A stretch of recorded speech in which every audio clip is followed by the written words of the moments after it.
Welcome to Andrew Talks with your host, Andrew.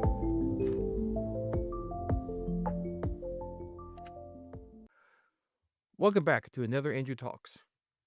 Today, I'm joined by Kevin, who is the Senior Solutions Success Manager at Adobe. But when I first met Kevin, he was a web analyst looking for a new role, interviewing with me as Guy. But since then, Kevin has worn many hats in the digital industry. With Kevin's last role, which I would say he was a true digital analyst, ended in 2018 when he stopped being the digital implementation and reporting manager for Now TV. I have hired many digital analysts in my 15 plus year career, both contracting and permanent role. But Kevin will have the unique honor of being the very first permanent hire, as well as the benchmark of being a truly excellent digital analyst that very few can reach. I told Kevin that he would far exceed me, and today I want to talk with Kevin about his own career progression for those wondering where their next step up will be. Kevin, thank you so much for joining me today on Angel Talks. Hey Andrew, thanks for having me. It seems like a real honor to be on this. So thank you for having me. Hopefully we'll have some great conversation today. Anytime I get to talk to you is going to be a great time. Now, for me, I want this to be more around talking about your own career and your own progression because for many, they will find that there is a glass ceiling that they just cannot exceed. I've seen many digital analytics managers who that is as far as they get. But for you, you kind of took a sidestep and you went a different path. And that's what I really want to talk about. Let's talk about your current role at Adobe. What does a typical day as a senior solution success manager look like? And I've been at Adobe for nearly 3 years now. My role is a senior expert CSM focused really on solutions. Sounds a bit fancier than I guess it really is, but basically what it means is I help customers actually kind of use the tech that they've invested in. So it's kind of almost the role is kind of pivoted away from kind of the traditional CSM that I guess you and I kind of Andrew we know and have kind of interacted with many kind of CSM roles from Adobe and other organizations. It's kind of pivoted away from that and it's kind of gone to more of a solution CSM. So it's like a CSM. The way I kind of look at it is like a CSM with a tool belt. So we do like a short, sharp, high impact engagements with multiple customers. And then kind of we help them kind of really drive and unlock value and drive adoption with what they've bought. I think a typical day is really so varied, right? I love it. I love the role because I get to kind of really nerd out on the product. Normal CSM role, like the traditional CSM, you're kind of a little bit away. You're kind of handling those escalations or relationships, or the customer's going to call you because when things are going a little bit south. But here, this role is really kind of really getting close to the product, really jumping between different industries and use cases as well. So 1 minute kind of I'm helping a retail customer automating reporting. The next I'm in finance helping them untangle attribution logic. It's just super, super cool because every day, every conversation, every customer call is very different. So yeah, it's really, really cool. I mean, one I remember once, I feel like when I was talking to a customer, I felt like almost like a feature fairy. Like, you come in with a hero hat on. You come in, you talk to them and they're telling you about some of the challenges they're having. And then you talk to them about, well, actually, did you know about this feature? Did you know that it could do this? And they're literally like sitting back in their seat thinking, how did I not know this? How am I spending hours and hours doing something so laborious when there was something that was just available for me to use. So, sometimes you do kind of come back or come off those calls feeling a bit like, I'm glad I could help you and I'm glad I had those conversations with you. That's amazing. And I love the fact that you said that you get to just really nerd out about the Yeah. solution. Because, I mean, now that you're with Adobe, you're not just nerding out on what we get to see, you're nerding out on what is coming down the pipeline. Yeah, yeah, it is cool. It's interesting because you get to see a bit of a perspective. But I also like to think that having been close to those customers as well, I get the chance to almost to some degree influence some of that stuff as well, right? Yeah, if I'm talking to 15 customers and 15 customers are seeing the same challenges, it's easy enough for me to just, talk to a product manager or the product teams fairly quickly, and just share my experiences and see what I'm seeing in the kind of the field. And it feels like you're being heard as well. So yeah, very rewarding in that perspective as well. And hopefully I can share that knowledge up the chain. That'd be amazing. I mean, you're literally the go-between the product at Adobe and the actual customers who are using it, so you're kind of bridging that gap, which I absolutely love. But let's go back in the past. Before Sky, how did you actually get into digital analytics? Great question. Let's go back before it started. So, look, I graduated from university 2009 from Brunel University with a degree in e-business. Now, at the time, Brunel was the only university that was kind of offering that subject or that degree, as it were. We were told to some degree, we were like, well, you know, you're the only kind of group of individuals that will graduate with this degree. So either you're going to be like super visionaries when you graduate, or be completely unemployable because nobody really knows what you've graduated in and what it actually means or the value that it holds. Luckily, it was the former. My first job was at a company called Report International. So that's where I kind of analyzed media perception for brand launches. So, for example, like cars or brands like Maserati, for example, I remember that quite prominently. But there was a brand, Maserati, that we used to kind of work for. And what they did was they launched a brand new car, and the idea was that the company that I used to work for would kind of gather a whole bunch of verbatims, understand the perception and the reaction of those kind of that car launch from all the different media sources. And as a company, what we would do then, we would kind of analyze all of those media sources and really kind of give a holistic view back to the company, so back to Maserati, and be like, right, this is what we've done. This is what the perception in the market about this new car launch. And it really was old school, right? So it was lots of VBA, lots of access databases, lots of SQL, basically the land before the cloud, I guess. At that role, I had a really, really great mentor that shaped my career right from the start in the kind of the technical space. I left that, and then I joined Regis, the office space people. And that's where I got exposed to the real analytics. So that was my kind of like first gig at analytics. I was running kind of insight for 98 different country sites using Google Analytics and core metrics. And it was really about kind of understanding the site behavior, helping the execs and the senior leadership really understand kind of what's working, what wasn't working. They were actually really intrigued about kind of search data because people were searching different areas that they were looking for office space. Now, if we didn't have any office spaces in there, we would run the report of those kind of locations that people are searching for, and that would kind of lead to them kind of building office spaces or finding office spaces there as well. So it was almost kind of surreal to some degree, but it was almost kind of how I felt, like really super impactful, but you could almost see the data-driven decisions actually playing out right in front of you, right? They're looking at the data, they're seeing what people are searching for, and then thinking, right, we don't have office space there. Let's go and get some office space there because that's what people are wanting for. And where we did have office space that was kind of really underutilized, they were kind of like scrapping that. So that was almost kind of the real eye opener of kind of where I saw analytics kind of at play for the first time. That was all before Sky. Man, it's just amazing. I mean, you got a degree in e-business before e-business was probably really popping off yet. I mean, I would love to just go back and hear from you talking to your parents at the very beginning, like, I'm going to do e-business. And they're like, what? Yeah, it And was it was scary. Trust me, Andrew. There was a little bit in me thinking, not sure. Like I could be completely unemployable, and like my degree could be worthless, right? Like who knows what this could mean? And yeah, so there was an element of risk there, I guess. But I think that's what made it a bit more fun as well. And when you're at that age, you're willing to take a lot more risk than I guess you probably are now. So it was all good. yeah, I mean, we always talked about this, like one of the godfathers of analytics. He got a degree in studying mushrooms.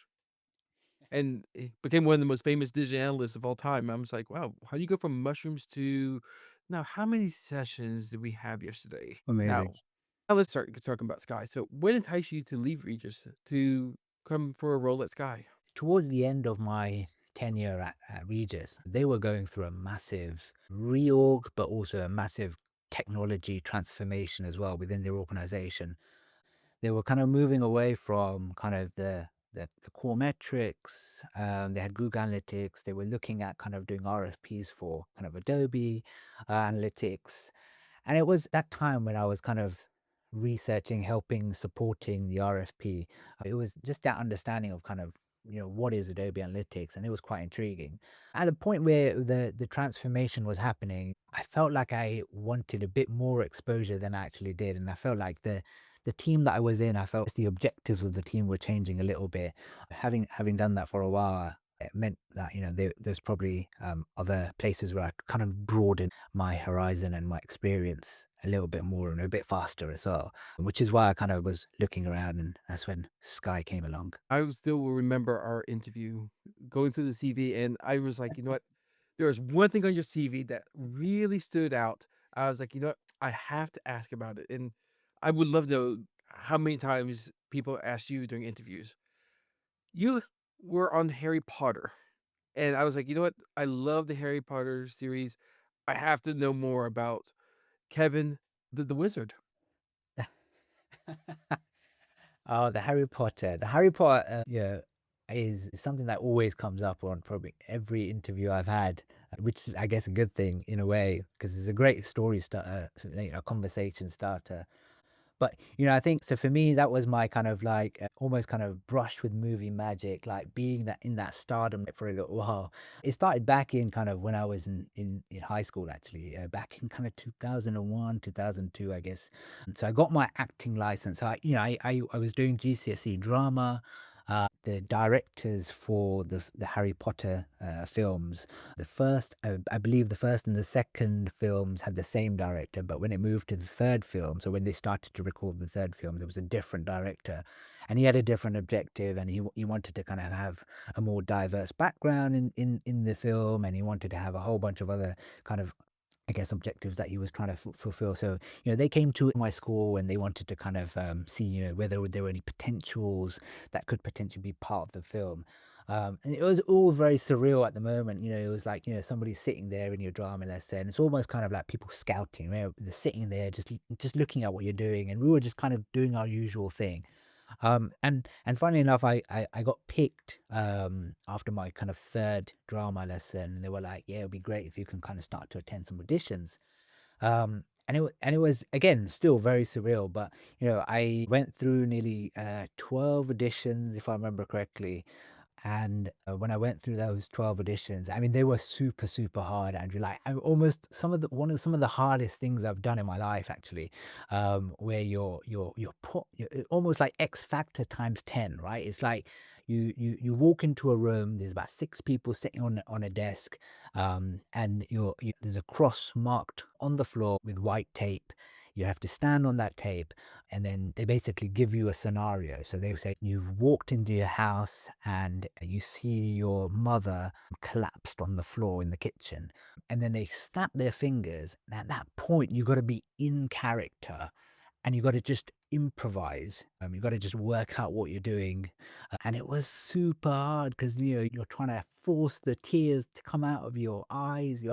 You're really, really trying to be in character, and mind you, you're at that age where you've done drama, but this is another level of kind of acting, and it was super hard. But at 12 auditions, and the final audition was with the director Alfonso. He basically called me into his office and he said, "Right, here's your lines." I had a name, a character, which was Ravi, and he actually gave me some real lines. And I was like, "This is great. I did the lines, whatever."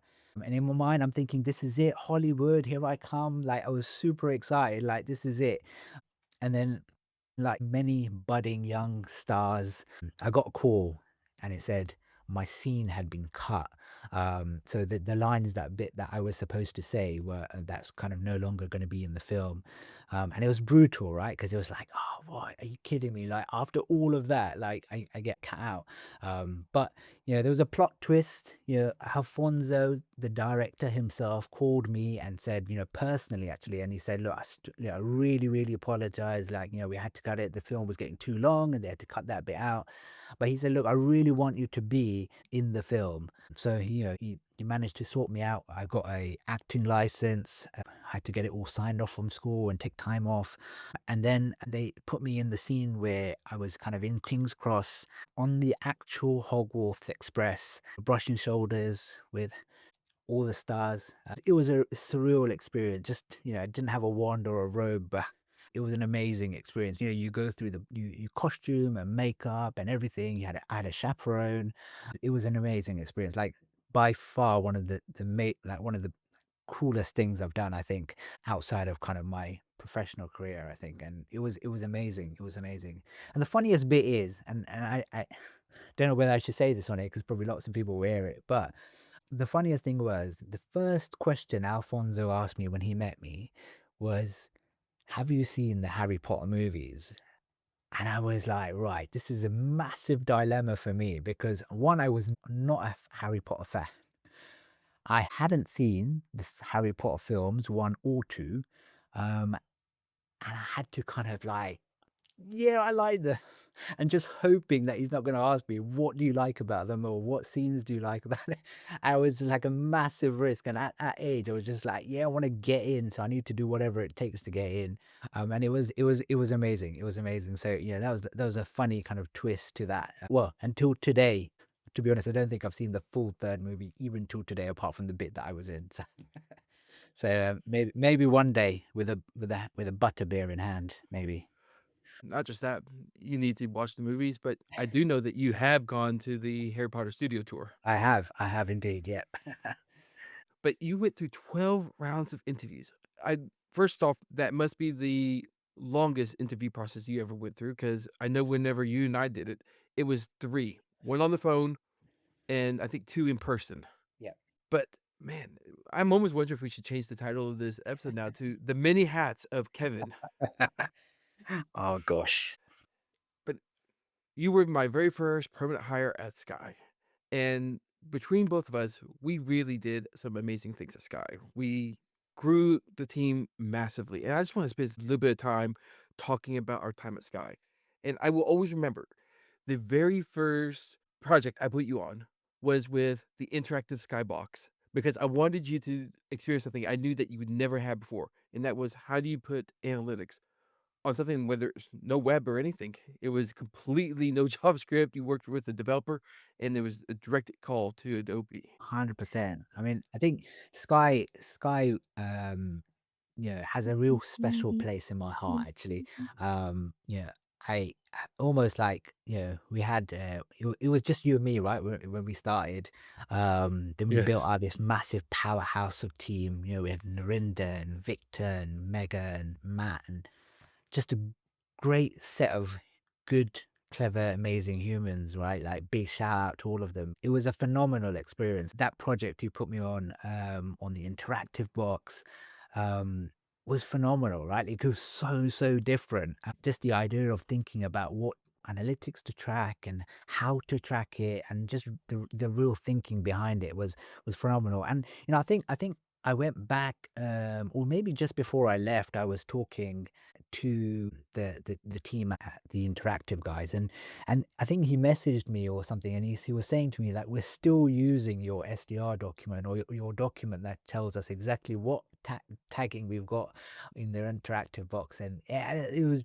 so rewarding, like, to hear that, like, after so many years, like the value is still kind of is coming. So it was cool. It was really fun, but it was, yeah, a great first project to be definitely put on. Sky was phenomenal. And Andrew, if I must say, and I don't know whether this is going to be a question or I might just be jumping ahead a bit, but like I really missed our one-to-one walks down Brentford Locks, talking about work, but also talking about life and family and career dreams. It really did. It just did not feel like a management, whatever. Like it was really like mentorship and mixed with kind of like a bit of therapy and a bit of walk in the park. It was literally just so cool. Like, yeah, loved that whole that time that we had where we could just, yeah, talk about anything and everything. So it was good fun. Yeah, I mean, I know this is more like an interview for you, but, just on that note, I mean, you were one of the very first people I actually managed. I found a podcast around how to be a manager. And I just really incorporated that in there. And they mentioned always have one-on-ones. And I made sure every week, I don't care how many people were on my team. There was at one point, I believe 15 people on my team. I had one-on-ones with everyone for 30 minutes because it was important. It was very important, not just for me, but I knew it was important for you guys to have that dedicated 30-minute time with me to Mm. talk about whatever. And I remember those walks as well. I remember us walking out of the NHC2 or the NHC5 building, starting to go on that walk as long as it was a nice day. Yeah. And I would just look over and I could just see the grin on your face because you know what the first words that were going to come out of my mouth were going to be. And that was, Kevin, how's it? How's it going? Yeah, exactly. Loved it, absolutely. And look, I mean, I think those times have really cemented a little bit of kind of and I guess we'll talk about that, but the idea of kind of when you get into management, just that whole idea of when you have that type of management and you've been through that kind of being managed in a way that's really empathetic and really kind of like on a level that that you and your direct report are really understanding. Like there was no barrier at all. Like I felt there was zero barrier between us, and I think that is a phenomenal kind of trait to have with a direct report and a manager. I think that's phenomenal, right? Like you feel so open and transparent that you could share anything, and I think that's a great skill to build actually. So yeah, definitely stuck with me, especially when I went into those kind of positions. Yeah, I've always made it a mindset that while I was managing you guys, managing was a two-way street. You guys were helping me out. At the same time, I was in the trenches with you guys. I was doing the same work, and I always made sure any work that I gave you that you knew that I would do it myself. So Yeah. I would never give you something that I wouldn't do. So it was a phenomenal time, and just to name a few more people, I mean, there was Benita. Benita is Yes, now Benita. a Yeah. analytical manager, I believe, at Disney, Yes. So and Narendra is now with you at Adobe, and almost everyone that we worked with are at a manager level or a contractor. yeah. Yep. Definitely. And I just remember there was a picture right before we all moved out of NHC5 to Sky Central, and it was the 7777 picture, I called it. And it was just I think it was 7 people in the picture, and just some reason we put 7777 across it. And that was, in my mind, the last point, which I go, "You know what? This was a really close team," because once we went to Sky Central, don't get me wrong, Sky Central is an amazing building, but they made it completely hot desking, and we no longer got to sit together, and we lost a lot of that magic. Yeah, I agree. I completely agree. Completely agree. I think Yeah. we had a real close connection between all of Mhm. us actually. And we really bounced off each other as well. I think that whole kind of, we talk about kind of this culture of team and peer-to-peer support and all of this kind of stuff. And I think we naturally had that just the way that we were in NHC. And I think it really, really supported that. So completely agree that, we kind of lost that a little bit when we get into Sky Central, 100%. There were so many moments that I could pick from that, but the one that always stuck to me was when the managing director came over and we were having our stand up and we were all standing up at our desk talking about what we're gonna be doing for that day. And he comes up and goes, "Hey Andrew, when you're done, can you come talk to me?" I was like, "Yeah, no problem." I come over and I do try to keep this family friendly, but there's no way I'm going to on this one. He looks at me and goes, "So, what the fuck is this digital analytics I keep hearing about?" And I'm just thinking, I am glad to know that I've been part of your team now for 3 years, and you're just now asking what I do for you. But that was, in my mind, the turning point Yeah. between taking this small team and growing it into that powerhouse that we had. 100%. And I definitely think that, we all played a part Um, in really kind of promoting the value that we brought. Sometimes it could be easily, it could be lost in the weeds and you can be kind of in the weeds and in the data and you just spit out what you've been asked to spit out. But the idea of being able to kind of promote what we're actually doing and demonstrating or translating what I would say the value that we're displaying, and the point that actually somebody's coming to ask you about it, and at that senior leadership level, definitely kind of emphasizes the point where we're definitely doing our bit to showcase what we're delivering. One of the most proudest moments I had was our director at the time came over and he wanted you to be part of a special project, but not just be part of it. He wanted you to lead it. He wanted you to take charge. And I remember you mentioning that you felt very uncomfortable with this because everyone else on this project was older than you. And here you are, the probably one of the youngest person in that group, and asking to lead it. My first thought was, now that you've had time to think back on it, what is your thoughts about leading that particular special project? At the time, you were very nervous because you were young, and I looked at you and go, "Kevin, he wants you to lead it because he knows that you can do it, and he sees something in you that probably even you don't even see in yourself yet." I know there was a lot of special projects that you got involved in, but this one always stuck to me because you were so nervous being one of the younger persons on it. And I told you, it doesn't matter on your age because age only tells you how much time you've been on the earth. It's about how much time you put in to that time on this earth. And you did so much, and you were always in all of your PDPs came back as far exceeding where you should have been. If I remember correctly, the one that you're referring to, I felt like there was the people in that team that I was supposed to be working with and leading were all kind of slightly maybe a bit more senior than me. And I felt a Yeah. little bit kind of uncomfortable. I can't remember the exact details of the project, but I do remember that point in that is that I felt like a little bit uncomfortable talking and telling, not almost telling people, but almost kind of directing and guiding that conversation a little bit because there was people there with a lot more tenure than me and a lot more in my eyes, a lot more senior but experienced than me as well. And I felt like I was going in, I didn't want to feel like I was teaching them how to suck eggs, but I wanted to kind of go in with a different perspective. And I think that is kind of the thing that I guess I brought to the table in those conversations or in that project particularly was just bringing things to a bit of a different perspective, maybe taking my lens on it and sharing that perspective. So almost taking out the whole experience of it. There's people around that table with years of experience, but I came to that table with actually think about it in a different way, and I think that's what kind of I guess to some degree maybe set me apart to them a little bit to just kind of get people to think differently. And that's always difficult, right? Especially when you've done things in a certain way for years and years. It made me kind of be in a foreign space with people that one I wasn't comfortable with, didn't really know that well, were a bit more senior than me, but also Mhm. had a longer tenure than me as well. Yep. But now we're gonna fast forward quite a bit, and we're now in Sky Central, and you have now became a manager. So, how was it becoming a manager for the very first time, leading your own team at Now TV? Wow.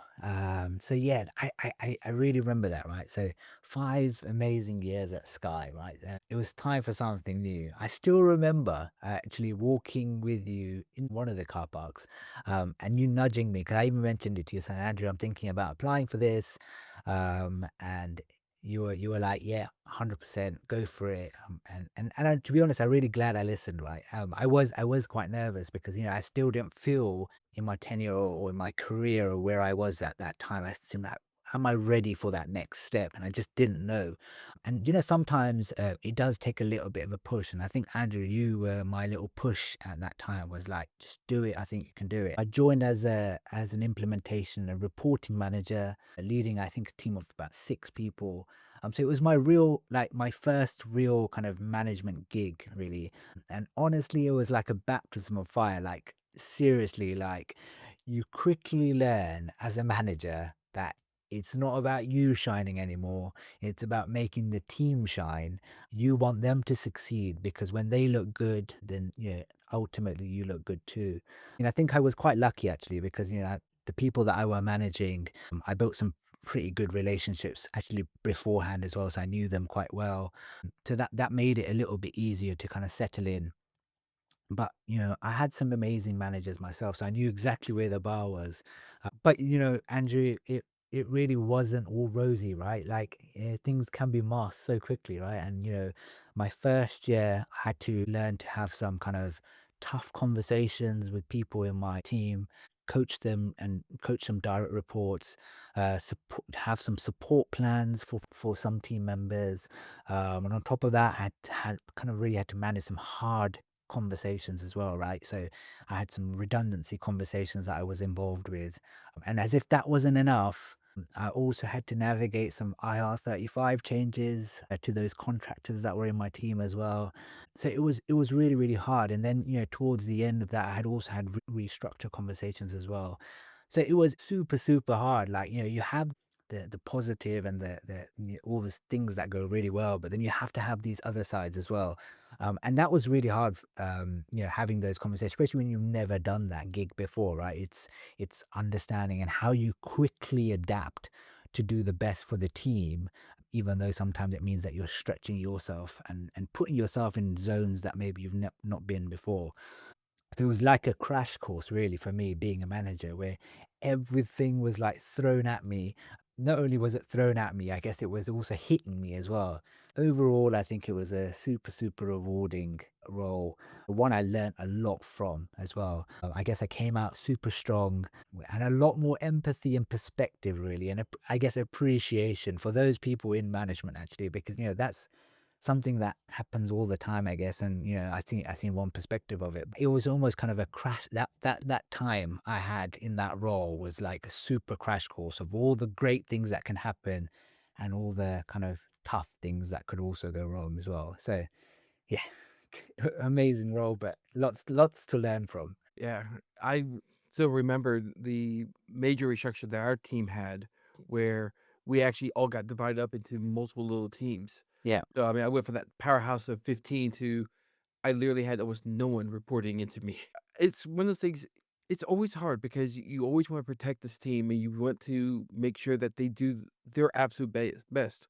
But at the same time, you have to have those hard conversations, and that's just what being a manager is, and it's yeah, something which I absolutely love. yeah, As you hinted, there was a restructure, and your time at Now TV being a implementation manager came to an end. And that's when I believe you had your next career shift. So you went from being a movie star to being a digital analyst, and now you had a shift to a senior product owner of digital at Now TV. So how did this happen, and how did your time as a digital analyst help you prepare for this new role? yeah. So funny story, actually, right? So you hinted on it, exactly that, right? So technically, it was the redundancy, I guess, that led to my next role. So stick with me here, Andrew, right? So this major restructure at Now, and my role at the time was made redundant. But here's the twist: the reason it was made redundant was because they needed a new role that actually was even more expansive than what I was doing already, right? So now, during the redundancy conversations, I learned something interesting. Obviously, you might already know, but the idea of, if your role differs by a certain amount of percentage, then from your current role, then it counts as a completely different job, right? So you then got to then reapply for this new role. And that's exactly what I did, right? So I applied for this newly expanded role, and got it, and walked straight into that senior product owner position, obviously without any gap between the previous role and this role. So I think for me, I guess the stars were definitely aligned to some degree in my favor, where things kind of nicely overlapped in that sense.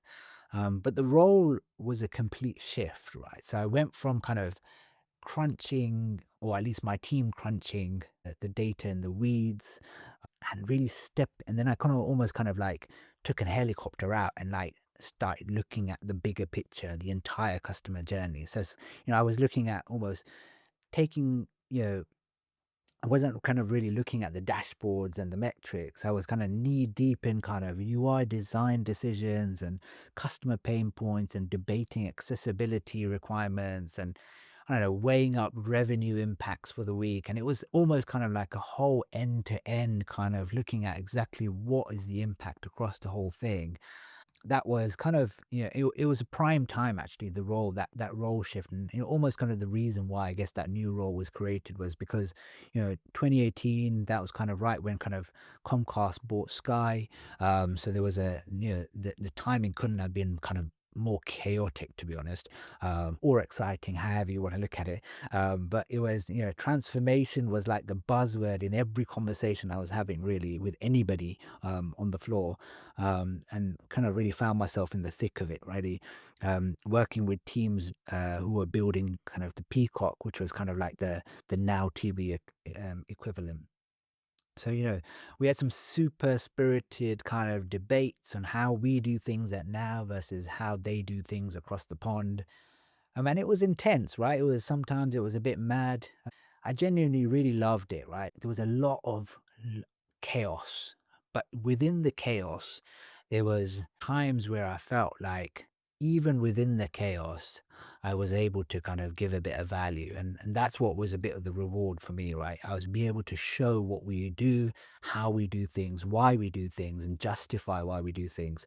And I think that whole kind of new view or the new kind of perspective I've had in my kind of senior product role was really kind of shining at that point, because that's kind of what I wanted to see, right? I wanted to see the whole picture. I wasn't looking at just one aspect of it.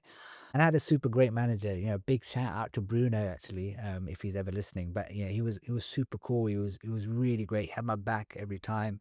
And we had some really, really interesting debates with the guys over the pond in Comcast, and we were having lots of different conversations and lots of different debates on what we do things and why we do it. And yeah, it got interesting, bit heated sometimes, but, that's the passion that comes out of everyone, right? Like, why we do things in a certain way. So, yeah, definitely a different type of role, but loved it, absolutely loved it. From the sounds of it, I believe you probably even loved it more than your implementation manager role. It was different. I've been doing that for a Yeah, while, right? So it was different, and, yeah, it was cool, it was good. yeah. Yeah, I mean, getting to talk with people across the pond, I mean, I just know how different things are in America and how they work versus how things work here, so I'm sure that was a very eye-opening at the same time. Yeah, 100%. But then, once again, you made another shift, and this time you went back to Sky as a senior MarTech strategist. So first things first, what led to this change? So this actually happened, Andrew. I think, while I was in kind of this product role, right? So while I was in the product role, I couldn't help notice, right? And frustratingly, actually, for me, especially as when you're in the product space, that we had multiple tools doing exactly the same thing, right? Like now, probably the same for many large organizations, right? It's not no any different, right?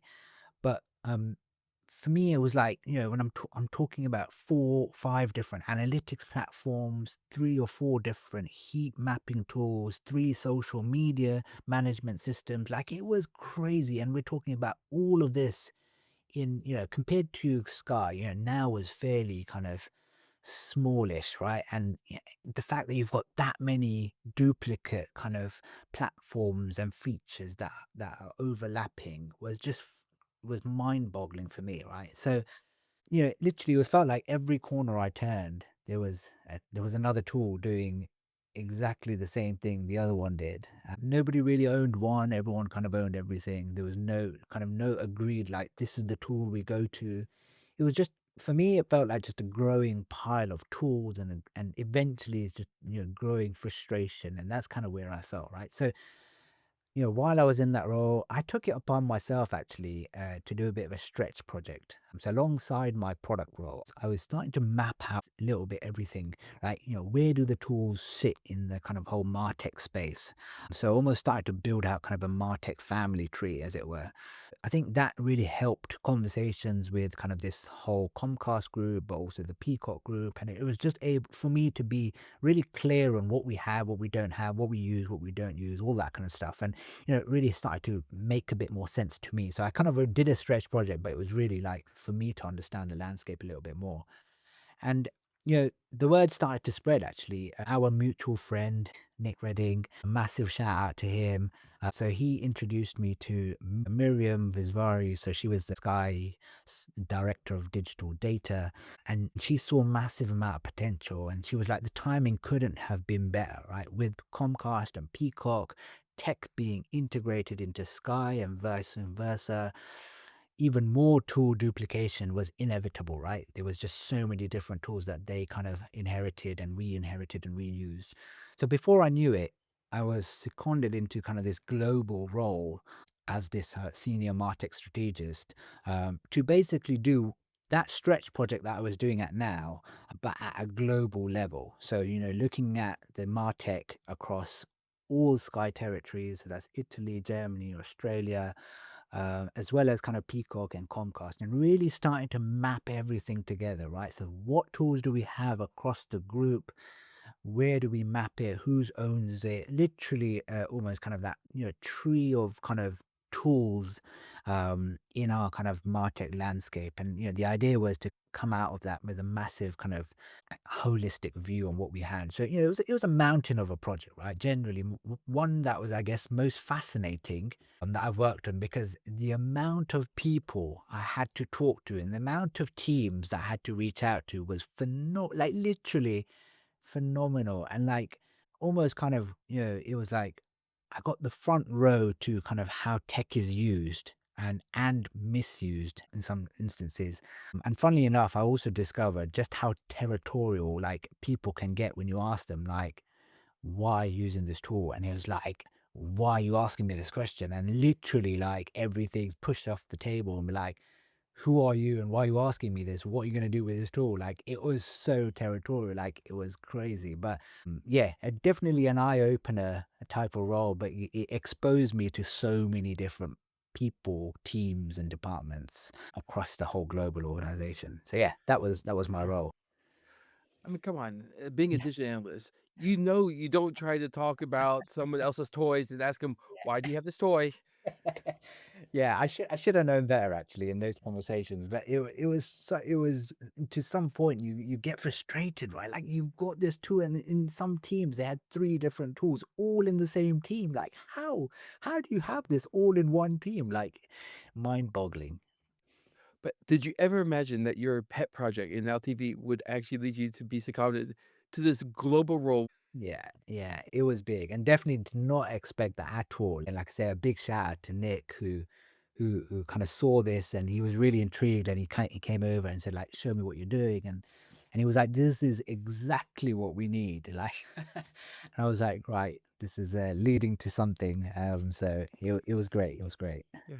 I'm glad that something that I started where, if you remember, there was the Now TV team and then our main team over in Sky. And every week we would go over and talk with them and just make sure that we were comparing notes. And I'm glad to see that even after I left, that was still happening. So I don't think that would have happened if we didn't start that, making sure that there was that communication between the two. Because for the longest time, there was no communication between Now TV and Sky. It was they're doing their thing and we were doing our thing. Yeah, absolutely, I agree. Completely agree. Yeah, Yeah. 100%. But interesting enough, it was time for another career shift. And this time you decided to do it just shy of your 10-year at Sky. And correct me wrong, at 10-year, you got a reward at Sky.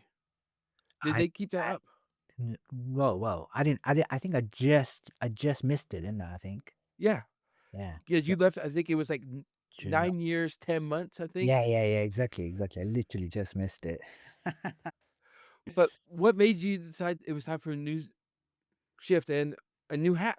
So to be honest, I spent what nearly 10 years at Sky, and after getting almost a kind of a taste of working across countries and different brands as such as well, and different teams during the Comcast integration, I realized kind of like how much I really enjoyed the complexity and the variety that came with kind of that operating at that global scale, right? So each region had its own way of doing things, each with its own challenges, its own pace, and I found that quite fascinating actually. So having spent that decade at Sky, I felt like it's the right time to shake things up a little bit now and to take something new. So I guess Adobe felt like the natural next step for me actually. I was already using, we've been already using Adobe Analytics for years, and any other Adobe solution to be fair, and genuinely believed, especially analytics. I genuinely believe to be one of the kind of the most powerful platforms out there. So I was like, and definitely that's not a plug, Andrew. I definitely do think that. But I definitely thought, so joining a company that kind of built that, to me was a little bit of a dream move, to be honest. I was like super excited actually. And I guess what really excited me was the opportunity to take those years of hands-on experience with the product and the solutions from data to product to strategy and really bring that to a kind of a broader international kind of stage. So now obviously me working with customers across UK, Europe, Middle East, Africa, yeah, really helping to drive the value of their investment. I think for me, the I guess the thing I bring to the table, I feel when I talk to my customers today is being able to resonate with them, right? So, there's going to be people out there who talk to you and they tell you your problems.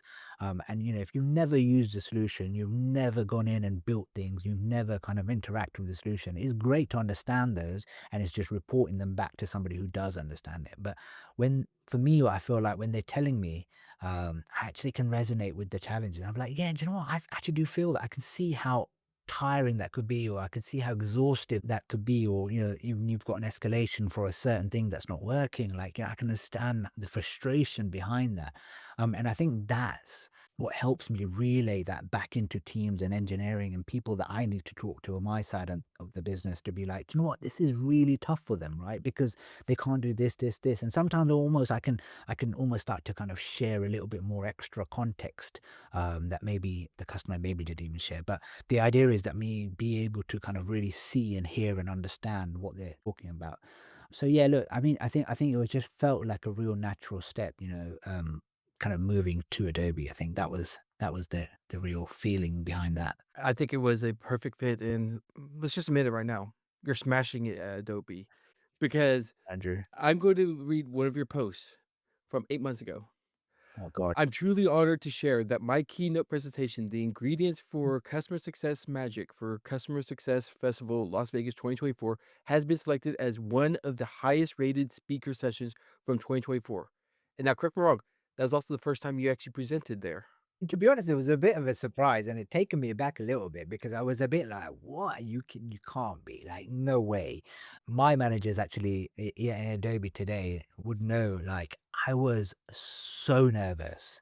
Like that presentation was something really out of the ordinary for me, because obviously I had to be careful about what I say and how I say it and things like that. But also Mhm. the idea of presenting on stage to and the almost kind of the audience was very kind of not practitioner level, but very higher level, like director level and above almost. So quite exec level actually.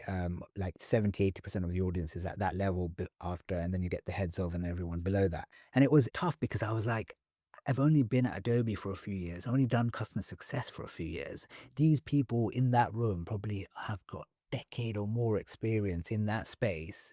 And here's me coming to this event talking about customer success. I've only had a little bit of tenure in my kind of backpack. Like, how will it sound? Right. So it was really nerve wracking for me. And then obviously to travel to a different country as well to do this was really nerve wracking. So yeah, only my managers really know like how nervous I was. And, literally that whole 10-hour flight there was literally me just kind of like going over my presentation like 50 times thinking, how am I going to deliver this?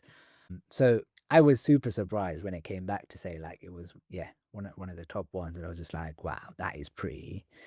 Hopefully, I'm glad I made a bit of an impact. So yeah, really, really positive. I am not surprised at all. I've been and sat in many of your presentations before. I know how amazing of a job that you do in these presentations. And only thinking about the 2 years at Adobe. But how about the multiple years of being essentially a customer success manager at Sky? Because think about it, we treated each of the different departments as our own client. So we were supporting them. So you've already been doing this for many, many years already. You're just taking the much smaller scale that we did at Sky to now much broader one at Adobe. Interesting. It's a really great way of looking at it, Andrew. And yeah, I agree. I mean, yeah, you're right. We used to service our different departments differently, right? So yeah, 100%. No, really, really great way of looking at it. And only you would think of that. So glad you said that. Thanks, Andrew. Man, I mean, I would just remember reading this. I was like, you know what? I wasn't surprised at all. I was so happy for you, and I really wish I got to watch it. Like I did sign up to watch the replays of the 10, but whenever I realized it was going on, I realized you were one of the first ones, so I missed it. I was like, "Oh man." So hopefully there is a recording somewhere out there where I could watch it. Oh gosh, yes, there is. I'm gonna have to find it. Now, when you first started nearly 15 years ago as a digital analyst, did you plan back then that you were gonna be moving away from digital analytics at some point? So did I think I was gonna move away from digital analytics? Interesting. I guess, when I moved into kind of this product ownership, I thought, right, that is my big pivot because I really did enjoy that. And I think you kind of gathered that from the way I was talking about it, right? New lane, new me. I was thinking, yeah, this looks right up my street. I was really getting stuck into kind of the whole roadmap thing and the UI and the wireframes and really the stakeholder management, the full product circus, right? Like that was me. I was thinking, yeah, this is a bit of me, I think. And don't get me wrong, I really enjoyed it. But something really like funny kept happening, right? Like every time I was kind of put into a problem or in a situation, I instinctively kind of went, hmm, right. So what does the data say? Let's go back to the data. I couldn't really help myself. Like I used to go back into analytics and run a report and I run a dashboard when no one was looking, thinking there must be a story behind this. Let me go and find out, and started to kind of put my analytics hat on all the time, right? So it's like kind of that analytics mindset, right? Like it's almost like when you get into that industry, like they chip you and implant it inside you, and it can never go off and it never switches off, and that's kind of how I felt, right? Um, so yeah, that was. I think instinctively it just stays with you, like so even though I felt like I was moving away, I think generally I was always kind of moved into the analytics space. Even in strategic conversations, actually, I found myself always thinking like an analyst, right? So, not just what are we building but what does success look like and how do we measure it? Are we even tracking the right thing? And that was kind of like always me thinking this, right? Like, so, while I thought I was moving away from analytics, the reality was I think I just took it with me everywhere. And almost kind of like an overpacked suitcase, right? I just had Yeah. analytics on my backpack all the time. So whichever role I was doing, I was always going back to the analytics and looking at that. And that's kind of genuinely how I feel, even to date, right? Like I would always still go back to the numbers and help the customer go back to the numbers and be like, tell me what's happening in this space. So yeah. We're an analyst through and through. I'm sure that you probably bring some of your analytical skills to your own personal life where Yeah. because I mean, I use spreadsheets all the time and things that you probably should never even use a spreadsheet for. Now I'm intrigued, Andrew. That would be a story for another day. Love it. This is not exactly asking, are you happy at Adobe, but are you happy with how your overall career trajectory has taken you? 100%. I think it's not been a linear journey for me, right? Not even close. But it's been, I guess, incredibly meaningful. Like so every twist and turn and roll that, has taught me something. I've kind of gone from being that kind of that solo analyst, running the reports to leading a, team of 10 people, including contractors, to navigating everything from kind of team growth to tough conversations. Those moments really stay with you, right? And they're not easy, but they teach you something. They teach you how to lead with empathy, make hard calls when needed. And it's funny, right? Because I see each role that I've done, right? Kind of like adding a layer of kind of your onion skin, right? Like every role is a layer of your onion skin. It's those layers that really have built the core of where I think I've landed today. Every experience, whether it's kind of the strategic side of it, it's all added some sort of depth to kind of where I am and how I solve problems or challenges. And not forgetting, right, like, it's sometimes overlooked, but, honestly, the people, right? The people I've met along the way are just as important. I think I've been incredibly lucky to have some of the greatest managers, some great mentors, some awesome teammates who really pushed and supported me and made work fun, right? Even during the chaotic times that we all generally go through. So, you know, all in all, like, yes, it's not been a straight journey and there's been redundancies and there's been, you know, all of these different kind of pivot in my journey, but 100% happy with the way it's gone. I wouldn't change it for the world. I think I've learned everything, learned lots of different things at every different role. Like I said, you've smashed it at every role that I've ever seen you at. So it's been absolutely great to be a part of this trajectory that you have been on. But I have one last question, and then we'll start wrapping things up. Because, I mean, we've been going on for over an hour already. And that is, what suggestion would you give to someone who wants to pivot away from digital analytics and have a similar type of career trajectory that you have had? Really great question, Andrew. So look, for me, I think it's leverage your strengths, right? Analysts are naturally curious, detail oriented, and almost to some degree great storytellers as well. So that in itself, just having those types of skills is a rate like almost like a golden combo, whether in product strategy, customer success, you name it, right? Like it's amazing to have any of those types of skills. So, what I would say is don't be afraid to try something new. And when you do, just bring your analytics lens with you, right? Put it in your backpack and bring it with you. Because I genuinely think that really sets you apart from everybody else that's going to be in that space. I've seen that firsthand, where, when you come with that different lens in that different perspective, sometimes, that definitely kind of makes you look and think and see and say things differently to everybody else who's maybe been in that space for a long time. So yeah, that's what I would say is, yeah, leverage your strengths and bring your analytic skills in your backpack with you. I absolutely love that. I mean, you never know when doors are gonna open. You literally took a pet project that you just wanted to know more about what tools there are in Now TV to a door being opened, and then that opened up doors to being a global role.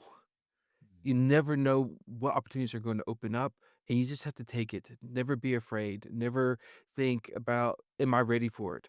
The only way that you're going to know is if you take that step. Agreed. So I absolutely love it, Kevin. Amazing. And Kevin, it's been absolutely a pleasure having you on. It's something which I've always wanted to do. And I know that there's a lot more that we could talk about. And maybe down the line, we could talk about some of your other pet projects that you have been working on. It'd be great to have you on to promote it and discuss it.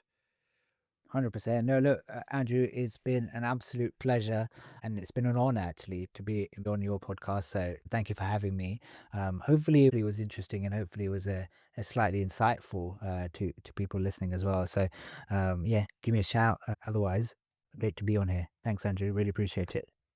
Thank you, Kevin. And thank you for everyone who has made it this far in the podcast. If you wanted to jump on and have a conversation, just reach out and let me know. Till then, keep on analyzing.